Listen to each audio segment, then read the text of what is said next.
আসসালামু আলাইকুম, সবাইকে রাহিস ক্রিয়েশন অ্যান্ড ব্লগসে স্বাগত। আজকে আপনাদের সাথে শেয়ার করব শর্টকাট ওয়েতে বিরিয়ানি রান্না।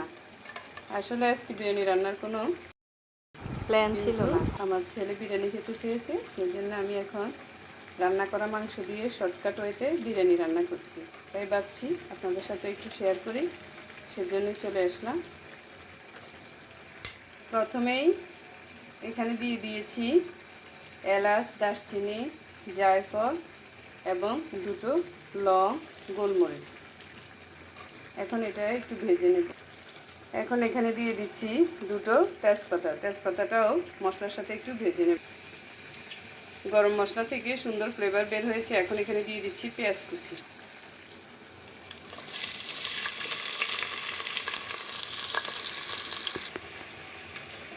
পেঁয়াজটা একটু ভেজে নেব।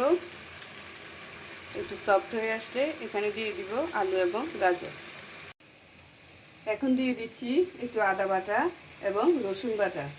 যেহেতু আমার মাংসটা রান্নায় আছে, সেজন্য এখানে অল্প পরিমাণে দিচ্ছি।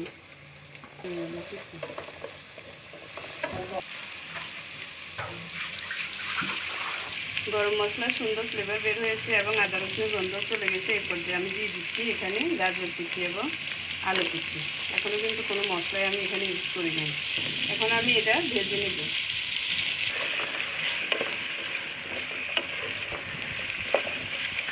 এখন এখানে দিয়ে দিচ্ছি পরিমাণ মতো লবণ।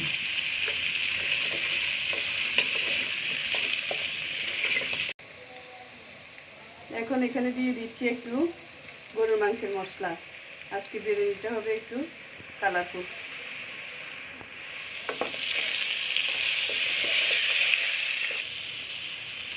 এখন এখানে দিয়ে দিচ্ছি আমি 1 চামচ গরম মশলার গুঁড়া। এটা বাসায় তৈরি গরম মশলা। একটু ভেজে নিচ্ছি। এখন এখানে দিয়ে দিচ্ছি আগে থেকে ধুয়ে রাখা পোলাও চাল। চালগুলো এখন একটু সবজির সাথে ভেজে নিচ্ছি।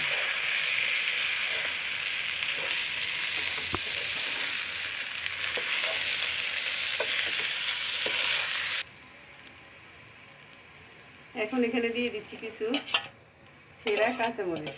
এটা মধ্যখান থেকে ছিঁড়ে নিয়েছি। এখন এখানে দিয়ে দিচ্ছি গরম পানি। এখন এখানে দিয়ে দিচ্ছি রান্না করা মাংস। মাংসটা পোলাও চালের সাথে ভালোভাবে নেড়ে এখন আমি এটা দমে রান্না করব। এখন চুলায় ডিম থাকবে, ঢাকনা দিয়ে দিব। এরপর ফিরে আসছি। দেখতেই পাচ্ছেন পানি কিন্তু অনেকটাই শুকিয়ে গিয়েছে এবং চালও হাফ ডান হয়ে গিয়েছে। এখন আমি পাতিলটা নামিয়ে এটা একটা মোটা তাওয়া দিব পাতিলের নিচে এবং চুলা ডিম করে সেটা আবারও রান্না করব দমে। দেখতেই পাচ্ছেন কীরকম ঝরঝরে একটা পোলাও হয়েছে। এরপর এই বিরিয়ানিটা খেতেও কিন্তু অনেক টেস্টি হয়।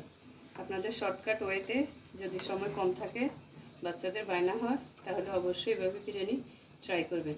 আশা করছি খারাপ লাগবে না খেতে। সবাই ভালো থাকবেন। আল্লাহ হাফেজ।